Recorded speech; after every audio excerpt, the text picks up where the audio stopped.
you? It's a Dr. Amoso. Today we want to talk about Mfecane. We want to talk about the results, the effects of Mfecane, the times of trouble, the times of crushing, the times of grinding. People were killed, people were migrating, leaving their areas, seeking for new areas somewhere. What were the effects of this so-called Mfecane? The times of crushing, the times of grinding. So this Mfecane, it resulted in three important results. The political results, the economical results, and the social results. Let's start with the last one, the social results. The social effects of Mfecane. Number one, we see that there was the spread of the Nguni culture. The Nguni culture began to spread to so many parts of Africa, to so many parts of Southern Africa. Chiefdoms who left their areas, they moved. As they were moving now, they passed through different areas, and when they passed through different areas, they met certain people and they passed on their cultures. So there was the spread of Nguni culture. There was also formation of new languages, e.g. the Ndau language. It came as a result of Mfecane. It came as a result of the times of crushing. New languages started during this time of Mfecane. There was also the destruction of property. Properties were destroyed. You know, when people are fighting, hitting each other, robbing each other, now properties are burned, properties are lost. There was the destruction of property. We also see that intermarriages between migrating Nguni and those that they came into contact with started.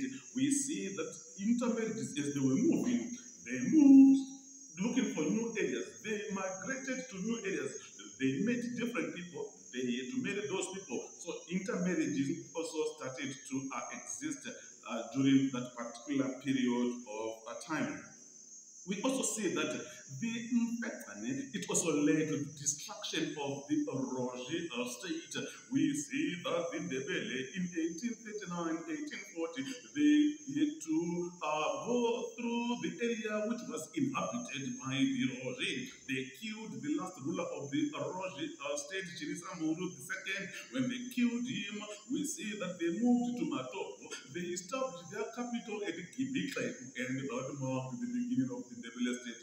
We see that Roger bye-bye. Why? It was because it had been defeated, it had been destroyed by the Mfecane. So the Roger state collapsed. And why? One of the external factors was that Mfecane, the Nguni incursions were the most important factors that led to the destruction of this state. Then we also talk about the loss of life. So many people went to the graveyards. So many people died. So many people had to say bye-bye to life. Why? It is because when you are fighting, obviously when I fight against you now, there were chances that you were going to be killed. Those who were killed went to the graveyard. So many people lost their lives. So many people died because of Mfecane. Another social result was the population reduction and also migrations. They became so common. Population decreased, people were being killed, so there was population decrease. We also see that there were migrations. If I defeated you, then the next thing you were supposed to run away. So people had to run away, migrating, looking for new areas to establish their settlement. So we are seeing these social effects of Mfecane. Let's move on and talk about the economical effects. The economic effects. Number one, these wars, the Mfecane wars, they disturbed agricultural activities. People were supposed to focus on the growing of crops. They were supposed to make sure that they can have food through growing practice in agriculture. But now they no longer had time to do that. Why? They were preparing for strategies. They were training so that they could defeat the next king. They could defeat the next chief. So fightings now disturbed so many agricultural activities. We also see that these fightings, the times of Mfecane, they also disturbed trading activities. Chiefdoms no longer traded with each other. They no longer traded with foreigners. Why? It is because they were always fighting against each other. So trade was so many chiefdoms lost their cattle. If you were defeated, your cattle they were taken away. So we see that it led so many chiefdoms again to have serious problems of poverty, hunger, and starvation. Then we also talk about land. So many chiefdoms, especially those that were defeated, the people who were defeated, they lost their lands. Their lands, they were taken away. So these were some of the economical results of Mfecane. Let's talk about the political results. Number one, many states were destroyed during these wars. Many states now collapsed. Many states now we see them being destroyed because of these Mfecane wars. We also see that new states again emerged during this time of Mfecane, Egypt in the Bele state, which was led by our Mziligazi Kumalo, the Kumalo or the Ndebele state. So emergence, the beginning of new states coming up because of the Nguni incursions or because of Mfecane. Again, we also see new political leaders also came up. For example, Muziligazi was a new political leader. We also see that there was the spread of the military skills to so many parts of Africa, to so many parts of Southern Africa. Those military skills that were done in the Nguniland, which were these military skills, not allowed to marry until the age of 40, encircling the enemy and attack the cow on what aforementioned, use of age regiments, use of total welfare. Young boys, young girls used as career packages and what spies. These methods, they went on to be adopted. They went on to be used by other tribes who were settling in different parts in southern Africa. So these were the Poli, the Iko, and the Soshi result of Mfecane. Now, let's move on and look on the displaced groups and the displaced chiefdoms. Where did they move? Where did they migrate after they abandoned their settlement, after they left Nguniland? Let's start with group number one. We've got the Shangani people. The Shangani people, they were led by Soshangane. Soshangane moved and eventually settled in Mozambique.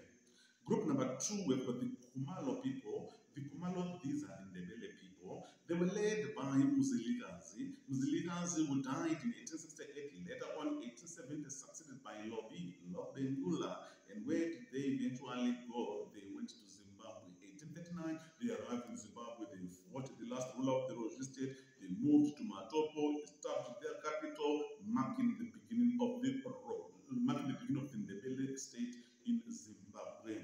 We've got the Ngoni people. The Ngoni people, their leader was called Zwangendaba, the Jere Ngoni people. Their leader was called Zwangendaba. Where did he go? He went to Tanzania. We also have got Mfecane of the Ngoni. Mfecane of the Ngoni, their leader was known as Mwaba. He went to Malawi. We also have got Maseko Ngoni. He was displaced during the Ngoniland. Maseko Ngoni, the leader of the Maseko Ngoni, the Ngoni of Kamaseko, their leader was called Maseko. So that's why they're called Maseko. They were the Ngoni. So they were called Maseko Kangoni. The leader was called Maseko. They went again to Malawi. We have got also the Mpezeni, Ngoni. Mpezeni, it's a Ngoni group, but this group, they were led by Mpezeni. So Mpezeni was the leader. Where did he go? He went to Zambia. So these are the groups and their leaders who were displaced, who went to different parts of Southern Africa, went to different parts in Africa after being displaced during the time of Mfecane. So we have looked on the effects of Mfecane and the final destinations of these leaders when they fled from the Ngoniland. Thank you so much. It's a Dr. Monso.